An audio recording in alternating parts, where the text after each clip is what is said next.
Bonjour à toutes et à tous. Pour commencer, je vais nous inviter à prier à nouveau.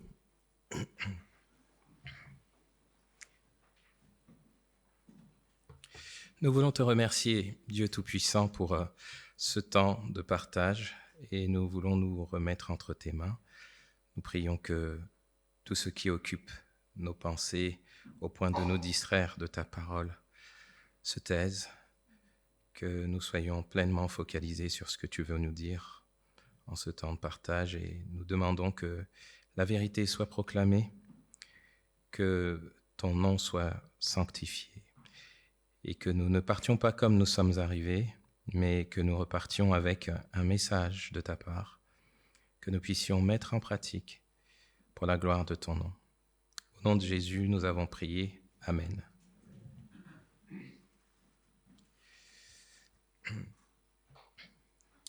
Alors, nous sommes toujours dans les temps que nous appelons les temps de l'Avent, qui commémorent la première venue du Seigneur Jésus et aussi nous permettent de nous souvenir qu'il a promis qu'il allait revenir.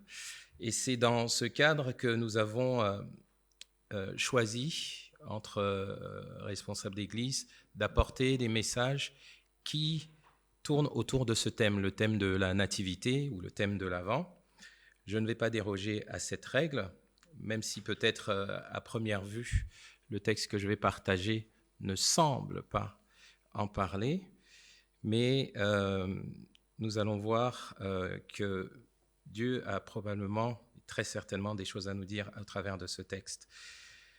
J'aimerais vous inviter à lire ensemble dans l'épître de Paul aux Philippiens, au chapitre 2, du verset 5 jusqu'au verset 11.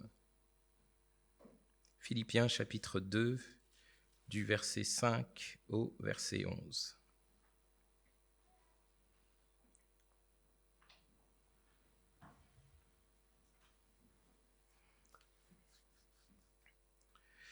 Voilà ce qui est écrit. Tendez à vivre ainsi entre vous, car c'est ce qui convient quand on est uni à Jésus-Christ. Lui qui était de condition divine ne chercha pas à profiter de l'égalité avec Dieu, mais il s'est dépouillé lui-même. Il a pris la condition d'un serviteur en se rendant semblable aux hommes, se trouvant ainsi reconnu à son aspect comme un simple homme. Il s'abaissa lui-même en devenant obéissant jusqu'à subir la mort. Oui, la mort sur la croix.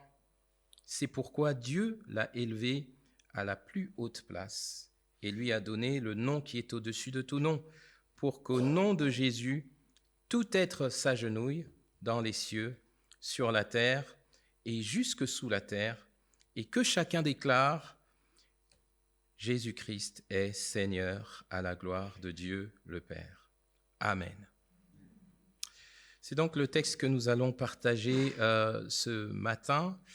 En introduction, lorsque on regarde ce texte, on sait que l'apôtre Paul, il aborde un thème qui est le reflet de ce qu'on peut voir aujourd'hui. Certaines violences, on essaie de faire passer certaines lois avec beaucoup parfois de virulence dans les individus et qui amène ce que nous constatons.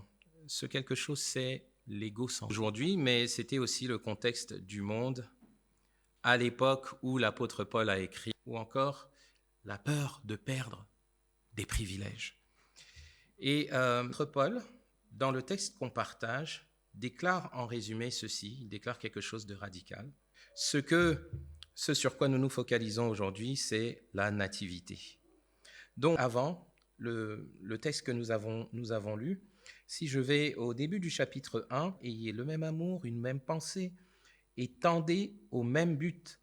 Ne faites donc rien par... Donc, dans la première partie du texte que nous méditons ce matin, du verset 6 au verset 8, l'apôtre Paul veut nous parler, en réponse aux maux du monde dans lequel nous vivons, de l'exemple de l'abaissement volontaire du Fils de Dieu. C'est ce qu'il nous montre au verset 6, lorsqu'il écrit que Jésus était de condition divine. Le premier point de Paul, c'est de dire que Jésus, si vous vous concentrez sur lui, souvenez-vous que Jésus était pleinement Dieu. Il était pleinement Dieu, il était égal à Dieu le Père, et il avait toute légitimité pour être glorifié.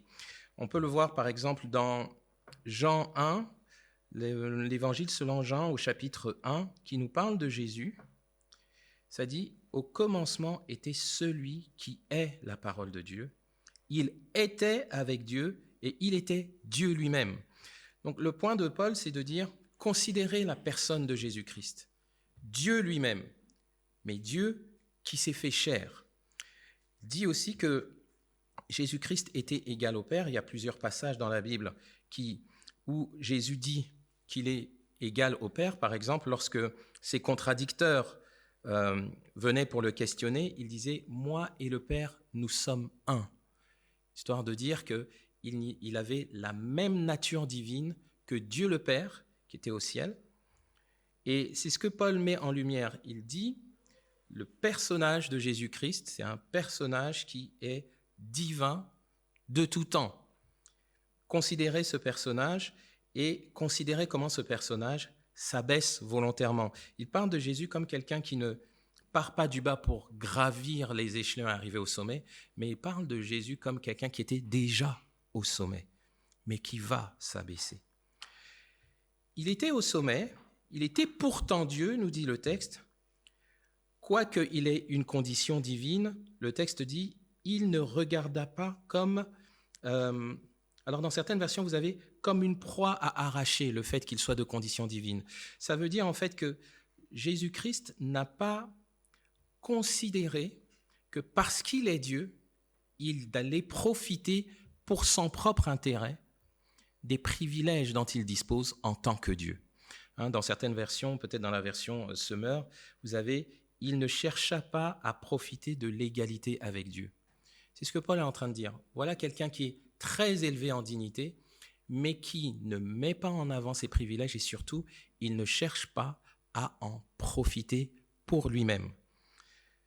Et ça, c'est le premier signe de l'abaissement de Jésus-Christ. C'est qu'en fait,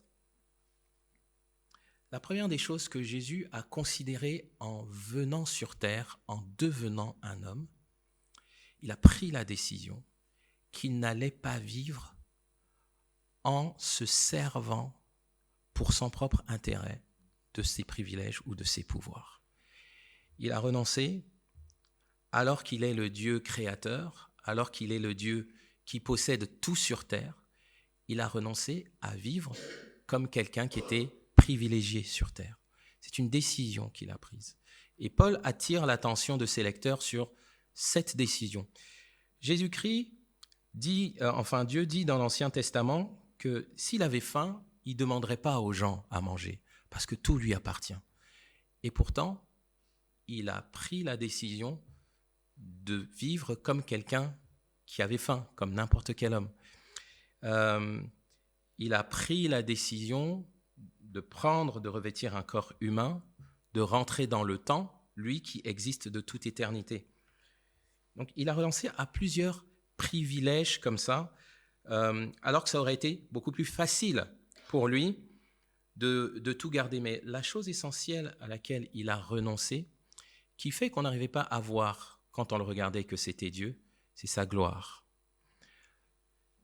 Les apôtres Jacques, Jean et Pierre ont eu un aperçu de la gloire de Jésus avant qu'il ne soit crucifié, lorsqu'ils ont été ensemble sur le mont de la Transfiguration, et puis que tout d'un coup, Jésus s'est mis à briller plus que le soleil, au point que le regarder, ce n'était pas soutenable. Ils ont eu un aperçu de ce que pouvait être sa gloire avant qu'il ne devienne, qu'il ne revête la forme humaine. Et c'est un choix que le Seigneur a fait de se présenter à l'humanité, non pas revêtu de gloire, mais comme un simple homme. Et donc, Paul invite les lecteurs à considérer ça. Vous voyez quelqu'un qui avait beaucoup de privilèges et qui vient au milieu de l'humanité, simplement, sans mettre en avant sa position. Et il dit que c'est à considérer dans un monde comme celui dans lequel vivaient les Philippiens et les nôtres. C'est sa première marque d'abaissement, c'est le renoncement à ses privilèges. Il n'a pas regardé comme une proie à arracher ou quelque chose à quoi s'accrocher. Il ne s'accrochait pas à ses privilèges. La deuxième marque de son abaissement, on la trouve au verset 7, alors que dans le verset précédent, on voit que, à contrario, par rapport à Jésus, nous, on est dans un monde où les gens souvent s'accrochent à leurs privilèges, ils revendiquent, ils protègent leurs précarés. Ce n'est pas du tout ce que Jésus a fait. Et puis, deuxièmement, on voit, comme nous dit le verset 7, il s'est dépouillé lui-même. Alors, on a un petit peu parlé de quoi Jésus a commencé à se dépouiller. Il s'est dépouillé de l'usage de ses privilèges, mais on peut aller plus loin. Comme je disais tantôt, Jésus il n'avait pas besoin en tant que Dieu de manger, de boire, etc. Mais il a choisi de revêtir la même vulnérabilité que les êtres humains. On voit dans la Bible qu'à un moment donné, Jésus est fatigué, il dort dans une barque. On voit à un moment donné que Jésus a faim, il va chercher à manger dans un figuier. On voit qu'il a soif, il va demander à une femme de l'eau. Mais le Dieu vivant n'avait pas besoin de ça. Et en fait, Jésus s'est dépouillé de ses facultés qui faisaient qu'il n'aurait pas eu besoin de ça. Il est venu dans l'humanité en acceptant la vulnérabilité de l'humanité. Il est même venu dans l'humanité en se présentant comme un petit bébé, en acceptant la dépendance de ses propres créatures. Il a même renoncé, alors qu'il est l'égal de Dieu, à décider par lui-même. On voit dans le Nouveau Testament qu'il dit « Je ne fais rien de moi-même. Tout ce que je fais, je regarde au Père et je fais pareillement. » Donc il s'est placé volontairement dans une situation de dépendance, alors qu'il était supérieur à la condition qu'on pouvait voir de lui. Mais c'est une disposition volontaire. Il a choisi le service et il a aussi choisi d'être faible, alors qu'il est le Dieu fort. Et il devient, nous dit le texte, en se dépouillant lui-même, il devient serviteur parmi les hommes. Comment est-ce qu'on voit Jésus servir tout au long de son ministère, après qu'il est né? On le voit guérir des malades, on le voit enseigner, on le voit nourrir des gens, on le voit être proche des gens, on le voit aussi prendre la position des plus humbles serviteurs, des plus humbles esclaves. Dans Jean 13, l'évangile de Jean, chapitre 13, on voit Jésus qui lave les pieds de ses disciples. Et d'ailleurs, ça scandalise l'apôtre Pierre parce que cette tâche était destinée aux esclaves les plus méprisés ou les plus méprisables ou les plus inférieurs. Et donc, Pierre, ça le scandalise de penser que quelqu'un d'aussi éminent que Jésus fait ce travail-là. Mais ce que l'apôtre Paul veut nous faire remarquer, c'est que Jésus a fait tout ça volontairement. Ce n'était pas contraint. Alors qu'il avait d'énormes privilèges, il a choisi volontairement de prendre une position humble. Il s'est dépouillé pour prendre la forme d'un serviteur. Qu'est-ce que ça nous dit, ça? Ça nous dit en fait que Dieu vainc l'orgueil non pas par une domination supérieure, mais en fait, Dieu vainc l'orgueil de ce monde par une humilité radicale. L'approche de Dieu est complètement différente de celle des hommes d'aujourd'hui, où on répond attaque pour attaque. Dieu ne prend pas du tout ce chemin-là. Et c'est ce que Jésus-Christ nous montre. C'est exactement le discours de l'apôtre Paul. Il dit, observez le Seigneur Jésus, comment il réagit. Il répond à l'orgueil par l'humilité. Lui qui est bien supérieur ne met pas cela en avant.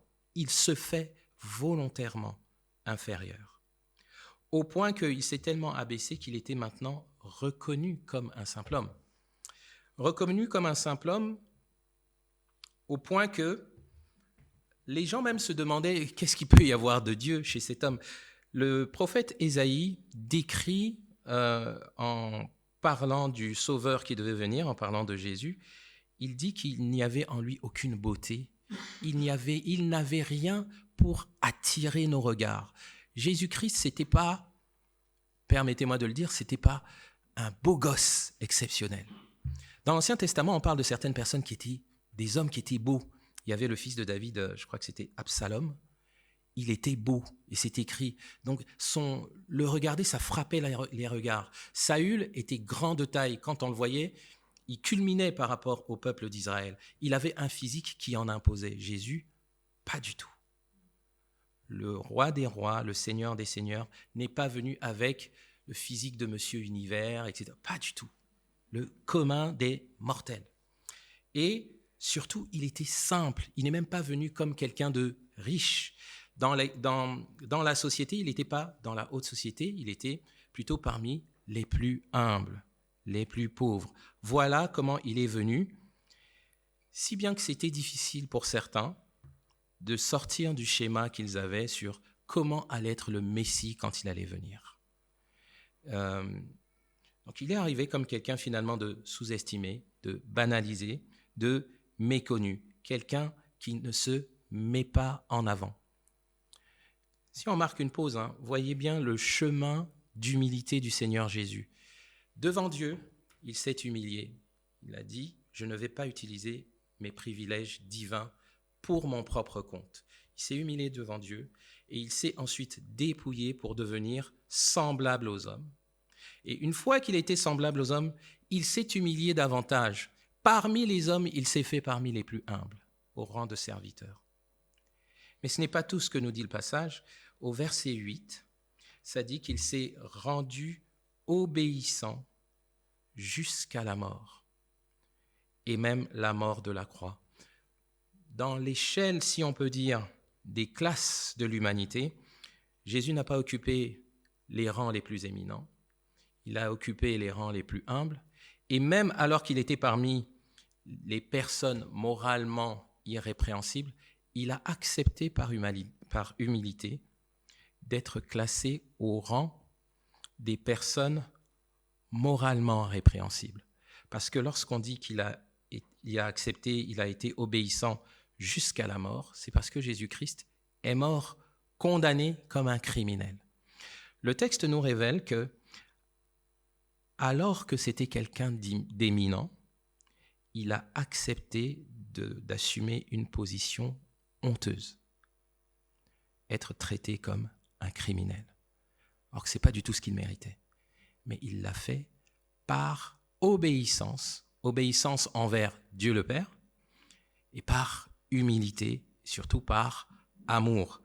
Mais pas n'importe quel criminel. Il n'a pas été exécuté comme n'importe quel criminel. Jésus-Christ a été exécuté comme le pire des criminels.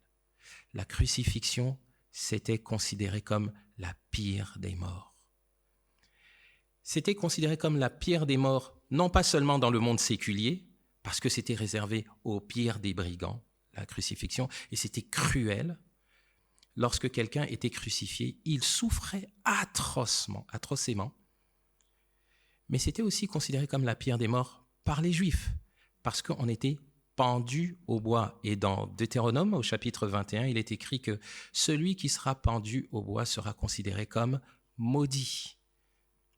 Ce personnage éminent a accepté de déchoir en dignité, en apparence, devant les hommes, au point même d'être traité comme le pire des criminels et d'être traité comme maudit devant Dieu.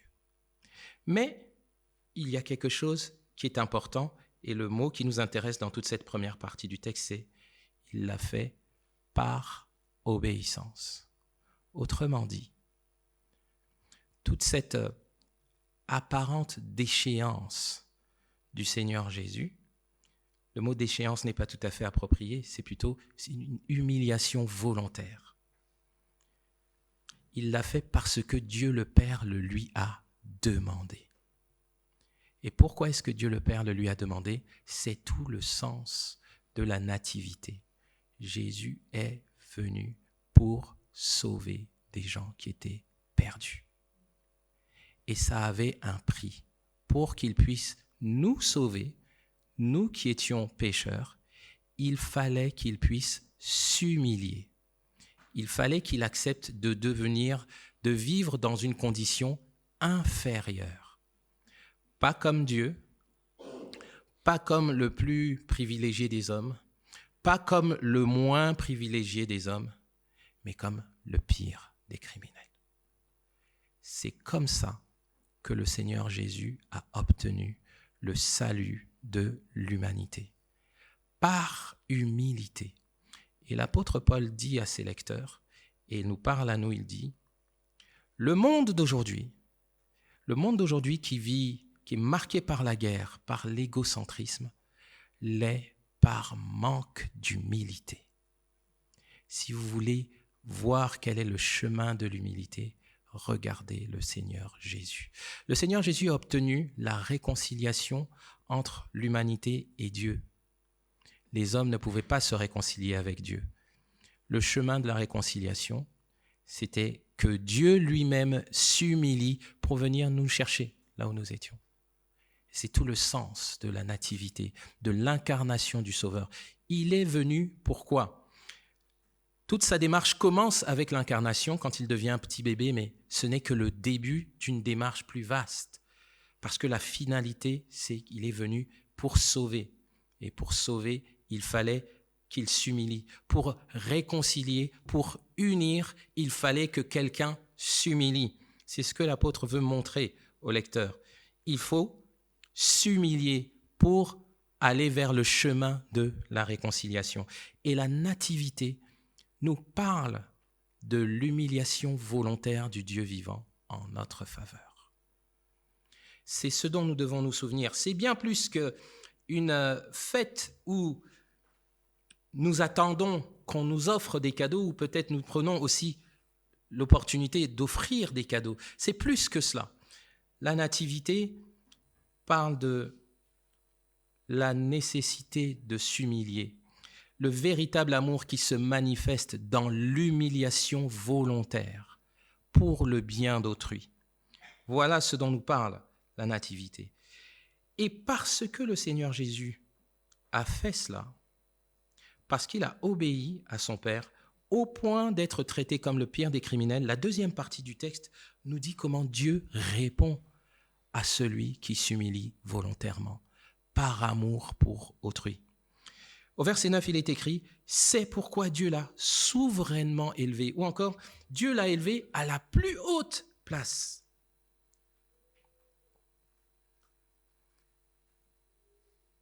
En fait, le « c'est pourquoi » là, il a une valeur importante dans le texte. On aurait pu dire, en fait, Jésus-Christ, il est venu sur terre, il s'est humilié volontairement, il a fait ça, et ensuite, ou alors, mais après qu'il se soit humilié, Dieu l'a relevé, comme si Dieu prenait le contre-pied de ce que Jésus a fait. Mais le mot « c'est pourquoi » qu'il y a dans le texte dit que parce qu'il a fait ces choses-là, en réponse à ce que Jésus a fait, Dieu l'a élevé. Autrement dit, Dieu a approuvé tout ce que Jésus a fait en quittant un rang et en descendant à un autre rang et ensuite un rang inférieur, etc. Tout ceci était voulu, approuvé de Dieu. Dieu valide le chemin de l'humilité. Le chemin de l'humilité, c'est la voie que Dieu choisit pour apporter la paix dans ce monde.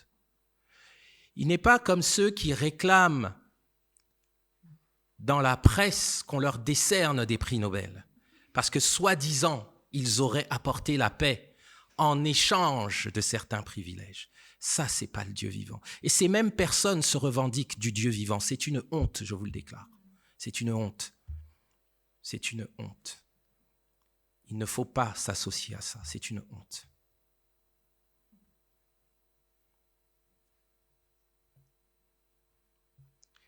Dieu valide le chemin du Fils, le chemin de l'obéissance, du renoncement, du don de soi. Et comment est-ce que Dieu manifeste qu'il l'a aussi élevé ? Le verset 10 nous dit que Dieu a donné au Fils le nom qui est au-dessus de tout nom.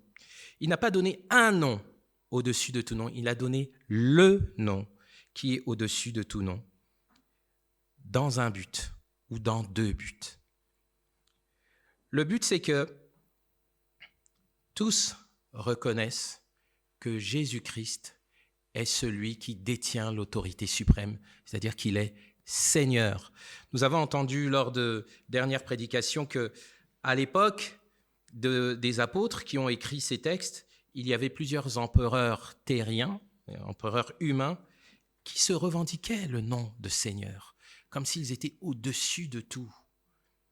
Mais la vérité, c'est que Jésus seul est au-dessus de tout. Et Dieu l'a élevé devant les créatures célestes, mais même aussi devant les créatures terrestres. Une fois que Dieu l'a ressuscité, Jésus est mort, crucifié, mais le troisième jour, nous racontent les évangiles, il est ressuscité. Et quelques jours plus tard, il est monté au ciel pour être couronné. Et Dieu lui a donné le nom qui est au-dessus de tout nom, afin que toutes les créatures, que ce soit celles qui sont dans le ciel, sur la terre, ou partout dans l'univers, même sous la terre, reconnaissent que Jésus-Christ est Seigneur. Qu'elles soient vivantes ou qu'elles soient mortes, à un moment donné, elles finiront par reconnaître que Jésus-Christ est Seigneur. Vous savez, aujourd'hui, enfin en ce moment, ceux qui sont morts, physiquement du moins, reconnaissent déjà. Ils savent déjà de façon certaine que Jésus-Christ est Seigneur et Sauveur. Qu'elles soient dans la présence de Dieu ou qu'elles n'y soient pas, elles le savent. Les démons, les créatures sataniques savent que Jésus-Christ est Seigneur et Sauveur. Même si elles s'y opposent, elles le savent. Et ce que dit ce texte, c'est que personne ne pourra le contredire à un moment donné. Et c'était la volonté du Père de rassembler à un moment qu'il a fixé toute créature sous l'autorité de Jésus-Christ. Qu'elle soit soumise volontairement, et ça vaut mieux, ou involontairement. Mais il y a un but ultime. Le Seigneur, le Dieu Tout-Puissant, veut qu'on reconnaisse la seigneurie de Jésus, et la fin du texte nous dit « à la gloire de Dieu le Père ». Dieu veut que l'humanité, que tout le monde, toutes les créatures reconnaissent la seigneurie de Jésus, et qu'en même temps, cela glorifie Dieu le Père. Dieu le Père demande des choses à faire au Fils, et quand il les fait, ça fait que les gens tournent les regards vers le Fils, et quand les gens tournent les regards vers le Fils, ça glorifie le Père. Si on fait la boucle plus rapidement, Dieu le Père fait certaines choses pour que le Dieu le Père soit glorifié. Pourquoi Dieu veut-il être glorifié? Est-ce que c'est parce qu'il est égocentrique? Alors que précisément, on a vu un petit peu la réponse qu'il donne au monde. C'est pas pour ça. Dieu veut que les hommes, notamment, voient sa gloire, contemplent sa gloire, parce qu'il sait que c'est ce qu'il leur faut pour être heureux. Il veut que les hommes voient sa gloire, parce qu'ils sont faits pour l'adorer. C'est pour ça qu'il les a créés au départ. Et ce qui les rendra les plus heureux, c'est qu'ils constatent, qu'ils voient à quel point il est glorieux. Et il envoie le Fils pour réorienter les regards de l'humanité, afin qu'ils réalisent de quoi ils ont vraiment besoin. Je crois que c'est le roi David qui a écrit dans les psaumes, je ne sais plus si c'est au psaume 23 ou après, où il dit « Moi, ce que je veux rester dans ta maison. Je veux admirer ta beauté. » On chante parfois un chant comme ça. Une chose que je désire ardemment.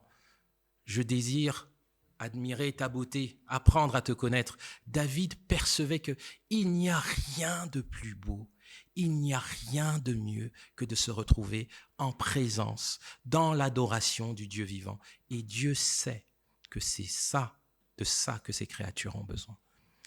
Et il a mis en place les choses pour le rétablir. Pourquoi les hommes se déchirent? Pourquoi il y a tant de violence, tant de domination? C'est parce que la racine, c'est les cœurs égocentriques. Le cœur qui ne pense qu'à ses intérêts. Regardez comment marchent les négociations dans le monde diplomatique. Comment marchent les négociations de nos dirigeants? On s'en va pour négocier la paix, mais en fait, on négocie des marchés économiques, on négocie différentes choses. On vous accorde ça si vous nous donnez ça. Si tu me donnes ça, alors ok, je te donne ça. Regardez la manière dont le Seigneur Jésus est venu obtenir la paix. Il n'attendait rien de notre part. Il n'exigeait rien de notre part. Il est venu se donner et après, nous, on fait ce qu'on veut. Tu acceptes le Seigneur Jésus ou tu refuses. Mais selon que tu acceptes ou tu refuses, tu acceptes le scénario qui va avec. Mais il n'a pas dit « je vais te donner le ciel si tu me donnes quelque chose ». Nous n'avions rien à offrir. Ceux qui refusent le Seigneur Jésus méritent d'autant la condamnation qu'il est venu proposer quelque chose sans nous demander quelque richesse que ce soit en retour. C'est tout, pas tout à fait gratuit. Tout ce qu'il y avait à payer pour obtenir la paix avec Dieu, c'est lui qui paye. Et ensuite, il dit, je t'ouvre la porte des cieux. Est-ce que tu veux rentrer? C'est le sens de sa venue. Alors, après que Dieu ait fait un tel cadeau, celui qui dit qu'il n'en veut pas, il prend sa responsabilité devant Dieu. Mais si tu as compris que Dieu est venu t'offrir le plus beau des cadeaux au travers de son Fils, que nous célébrons pendant ce temps de l'Avent, quelle est ta réponse?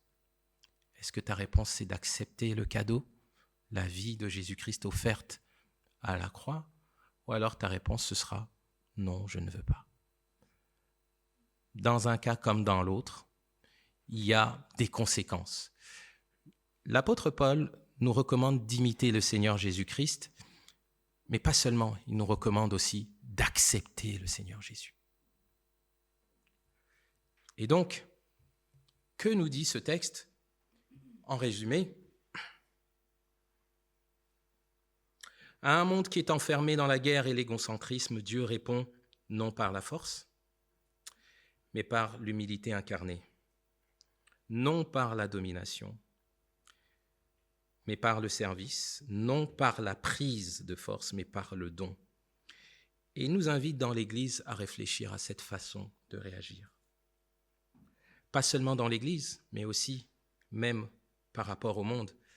Si nous fêtons l'Avent, nous pourrions nous poser la question, comment au mieux je peux refléter le Dieu qui est venu se donner généreusement à l'humanité? Auprès de qui, moi, je vais me donner généreusement? Est-ce que je vais seulement défendre mes droits, mes privilèges, ou alors il y a quelqu'un à qui je peux donner ou me donner gratuitement, à l'image de ce que nous dit le Seigneur Jésus. Et dans l'Église, c'est pareil. Est-ce que je viens dans l'Église pour revendiquer des privilèges, un statut? Dans la société, je suis quelqu'un d'élevé, je veux être élevé dans l'Église, ou alors je fais comme le Seigneur Jésus, on met tout ça de côté. Nous sommes tous des créatures qui avons eu besoin d'être sauvées par le Seigneur Jésus et on suit son exemple. Voilà l'exhortation que nous donne la nativité. Le message de Dieu à un monde qui est marqué par la guerre, la violence et l'égocentrisme. Prions si vous voulez bien. Dieu notre Père, nous voulons te dire notre reconnaissance de nous avoir permis de lire ce passage de l'Écriture, car il y a un message que tu destines à l'humanité depuis des siècles et nous sommes privilégiés de pouvoir l'entendre. Mais nous ne voulons pas seulement être privilégiés de l'entendre, nous voulons te supplier de nous aider à l'assimiler, le mettre en pratique. Non pas pour nous-mêmes, mais pour autrui. Toi, tu es venu, le Fils est venu, non pas pour lui-même, mais il est venu pour nous. Apprends-nous aussi à avoir les regards tournés vers les autres. Comme le Fils, qui est notre maître et notre modèle. Et nous sommes reconnaissants aussi parce que nous voyons que tu récompenses l'humilité. Le Fils a été récompensé pour son obéissance et pour son humilité. Et nous voyons que dans ce texte, Paul encourage les lecteurs à faire comme Jésus, parce qu'il sait que toi, tu récompenses ceux qui sont humbles. Il est écrit aussi que c'est l'humilité qui précède la gloire. Ou du moins, il y a quelque chose qui va dans ce sens. Et nous te prions pour que ce ne soit pas juste des mots, mais que nous puissions traduire cela en action dans notre quotidien. Que ton nom soit sanctifié, au nom de Jésus-Christ. Amen.